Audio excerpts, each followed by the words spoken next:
ने कहा कि जो बंदूक की गोली में ताकत नहीं है वो आपके वोट के ताकत दे रहे हैं। आज राजा रानी के घर में पैदा नहीं होता, जनता की ढोलकी में होता है। और ये नकली वोटों से बन रहे हैं। वोट की चोट हमने खाई है। हम जो बैठे हैं ना अगली कतार में, अभी अभी आपने ताजी हमें चोट दी। हमें पता है कि हार के बाद खाली गाड़ियों वाले मिलते हैं, बाकी कोई नहीं मिलता। वो भी 2 दिन पहले ही तैयार हो जाते हैं कि जल्दी किराया दो, चुनाव तो हार रहे हो।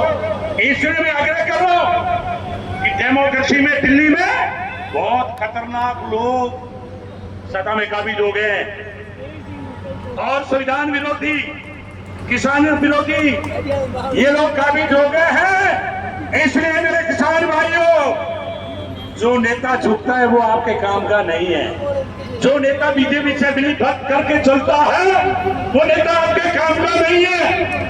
आज अगर प्रजातंत्र को बचाना है, हमें राहुल गांधी जी की जरूरत है, हमें गणपति जैसे लोगों की जरूरत है, हमें भौर सिंह जैसे लड़ाके लोगों की जरूरत है, हमें जो हमारे चाहे शहर में हो चाहे देहात में हो उन नेताओं की जरूरत है जो जेल में जाने के लिए तैयार रहे।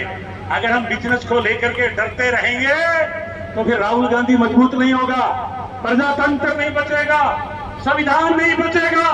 आज आरएसएस पार्टी, आज आपको पता है लाल किले से बोलता है मोदी, इस देश में एनजीओ है आरएसएस, पूरे 100 साल हो गए।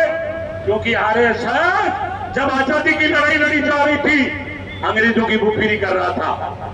मैं नेहरू जी को सलाम करता हूं, मैं हमारे डॉक्टर अम्बेडकर को सलाम करता हूं कि आपको वोट का अधिकार दिया, आदमी को औरत को बराबर का अधिकार दिया। और अगर आपका वोट का अधिकार नहीं बचेगा तो हम लोगों को नहीं पूछेंगे। इसलिए मैं एक ही बात कह रहा हूं, खाजूवाला आपके समर्थन में तैयार, रावड़ा में आज प्रदर्शन हो रहा है, भाई अशोक और कर रहे हैं, छत्तीसगढ़ में लोग तैयार, गूगल में लोग तैयार, बीकानेर का भी जो भी कांग्रेस का कर्मठ कार्यकर्ता है, हमारा संगठन है, उन्होंने भी ऐलान कर दिया है। इसलिए आपको घबराने की जरूरत नहीं है। अगर जेल में भी जाना पड़ा तो सबसे पहले लाठी खाकर हम लोग जेल में जाएंगे, लेकिन आपके आंदोलन को कमजोर नहीं होने देंगे। इसलिए भजनलाल जी, आप अनुभवहीन हो, आप मुख्यमंत्री के लायक नहीं हो, पहली बार के एमएलए हो, आपको अनुभव नहीं है। आपके अफसर सारा धन लूट करके दिल्ली भेज रहे हो जहां नकली सरकार चल रही है। इसलिए किसान भाइयों, ईंट से ईंट बजानी पड़ेगी, आपको पसीने में बैठना पड़ेगा, आपको जेल में भी जाना पड़ेगा, आपको जो नकली वोट जोड़ रहे हैं उनको भी रोकना पड़ेगा। बिहार में 65 लाख वोटों को काट दिया है। 20 लोग राहुल जी के पास गए, उनको मर्द बता दिया तो राहुल जी का वीडियो आया कि मर्द लोगों के साथ चाय पी रहा हूं। यही काम राजस्थान में होने वाला है। इसलिए मैं लंबी बात नहीं कहते हुए, क्योंकि हमें अभी जुलूस निकालना है, प्रदर्शन करना है, इसलिए मैं आपसे आग्रह कर रहा हूं कि आप कमिटमेंट के साथ रहिए। ये लड़ाई लंबी है, अगर 2 दिन भी बैठना पड़ेगा तो पड़ेगा। हम लोग अभी सारे जाएंगे आपके जुलूस के साथ, अधिकारियों से बात करेंगे और अगर अधिकारी सीएम से बात करके तुरंत अगर पानी रेगुलेशन लागू नहीं करते हैं तो हमें ईंट से ईंट बजानी पड़ेगी। हमारे आप अगर सहमत हो तो सब हाथ खड़े करके नारा लगाओ,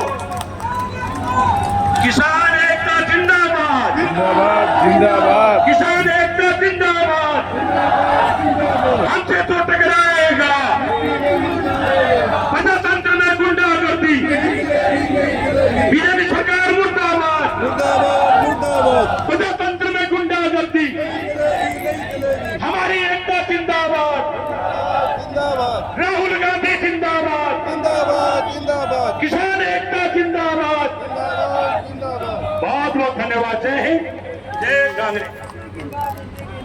बहुत बहुत धन्यवाद।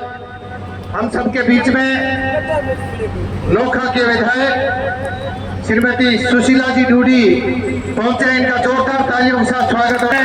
ये महिला कांग्रेस का एक प्रोग्राम था, इसलिए थोड़े लेट हो गए। मैं निवेदन करूंगा सुशीला जी ढूडी से कि आप आए और हमें सभा को संबोधित करें। इसके पश्चात हम सभी रैली के रूप में संभाग मुख्यालय जाएंगे। आदरणीय सुशीला जी ढूडी, थोड़ी जल्द। जिंदाबाद जिंदाबाद जिंदाबाद।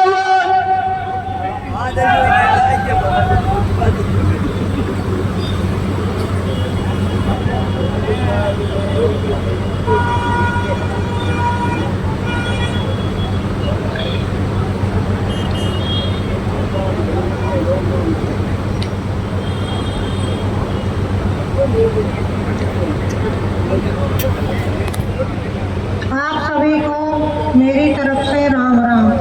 आज हमारे महिला का प्रोग्राम रखा हुआ था, महिला सशक्तिकरण सम्मेलन।